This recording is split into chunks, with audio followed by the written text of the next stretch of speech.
सिर्फ ध्वनि सुनते हैं, उनकी सुन सकते हैं। और ध्वन्यात्मक शब्दों में भी दो प्रकार के शब्द होते हैं, कुछ जिन्हें मन इत्यादि के साथ सुना जा सकता है, जो सगुण शब्द होते हैं, और कुछ ऐसे शब्द जिन्हें सिर्फ आत्मा सुन सकती है, उन्हें कहते हैं श्रुतात्मक शब्द। राम नाम जो है, इसकी ये सभी श्रेणियां हैं। एक वर्णात्मक राम नाम है, जो पहले आगे जाकर देखेंगे, जहाँ ये शुरू हुआ है जहाँ, तो उसमें आगे क्या कहते हैं, बंदो राम नाम रघुवर को, हेतु कृषाणु भानु हिम कर को, कि मैं रघुवर, रघुवर मतलब रघुवंश में वर अर्थात श्रेष्ठ, रघुवंशी जो श्रेष्ठ राजा हुए अर्थात मर्यादा पुरुषोत्तम भगवान श्री रामचंद्र, उनके राम नाम की वंदना करता हूँ। दो बार तो नाम नहीं लेंगे ना एक ही का, कि मैं रघुवर के राम नाम की वंदना करता हूँ। तो जो रघुवर है वो भगवान श्री राम हो गए, लेकिन उनके राम नाम अर्थात ये राम नाम क्या है?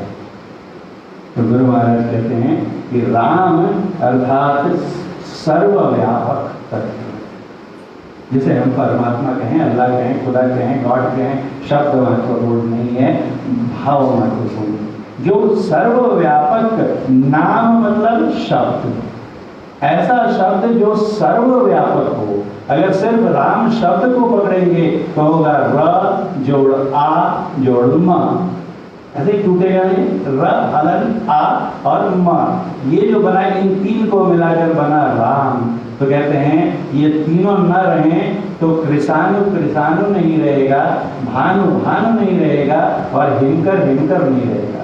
कृषाणु मतलब अग्नि, र कृषाणु में से र निकाल दें तो क्या हो जाएगा, री में से र निकला तो सिर्फ ई बच जाएगा, तो किसानु हो जाएगा। किसानु का अर्थ अग्नि नहीं रह जाएगा। भानु में से आ निकाल दिया जाए, र आ, तो भनु हो जाएगा। भनु का अर्थ सूर्य नहीं होता। और हिमकर, हिम मतलब ठंडा बर्फ, दिन भर सूरज गर्मी देता है और रात में जब चंद्रमा उदित होते हैं तो शीतलता प्रदान करते हैं, इसलिए जो शीतलता करते हैं उन्हें कहते हैं हिमकर यानी चंद्रमा। तो हिमकर में से म निकाल दिया तो क्या हो गया, हिकर, यानी र आ म, इनको इनमें से निकाल दिया जाए तो न अग्नि रहेगी, न सूर्य रहेंगे, न चंद्रमा रहेंगे। ये तो बाहरी संकेत हुआ। अगर इसके निहितार्थ पर हम गौर करेंगे तो पता चलेगा कि असल में ये तीन हैं क्या, यही तीन क्यों लिए।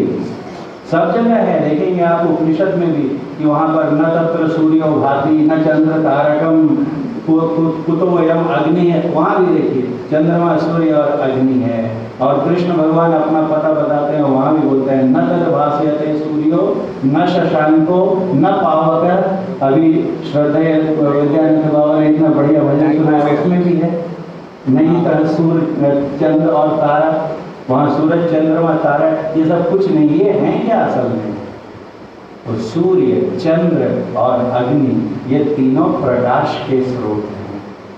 इन्हीं से प्रकाश मिलता है ना, दिन में सूरज, रात में चंद्रमा, और ये दोनों नहीं हो तो किसी तरह की अग्नि जलाते हैं, चाहे वो विद्युत की अग्नि हो, चाहे दिया जलाएं, लालटेन जलाएं। ये हो गया। ये तीनों जो हैं ये प्रकाश हैं, और प्रकाश की भी उत्पत्ति, प्रकाश के भी अंतस में जो छिपा हुआ है वो क्या है, वो सर्वव्यापक नाम है।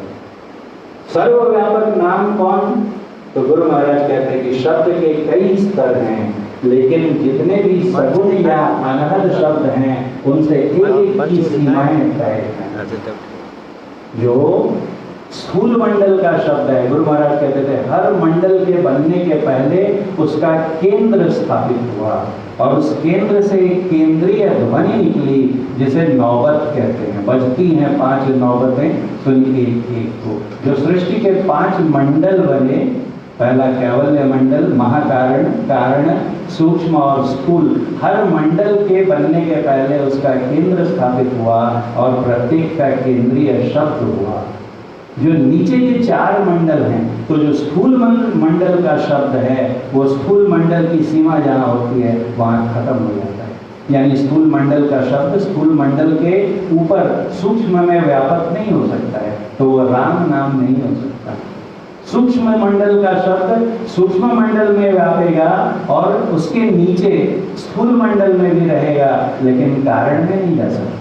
एवं प्रकार से महाकारण मंडल का जो शब्द होगा उसकी पहुंच महाव्यापकता महाकारण मंडल से होते हुए नीचे स्थूल मंडल तक रहेगी, लेकिन उसके ऊपर जो कैवल्य मंडल है वहाँ वो भी खत्म हो जाता है।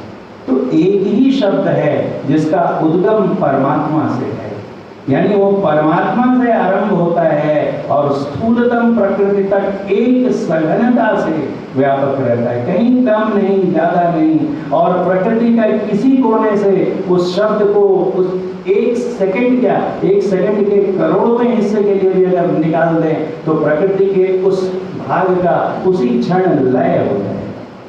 पूरी प्रकृति का जड़ प्रकृति चेतन प्रकृति का आधार है वो शब्द, और वही शब्द जो है वो क्या है, राम नाम असली, वो सर्वव्यापक है। जितने भी प्रकृति के पांचों मंडलों में व्यापक वो राम नाम है, उसकी वंदना है।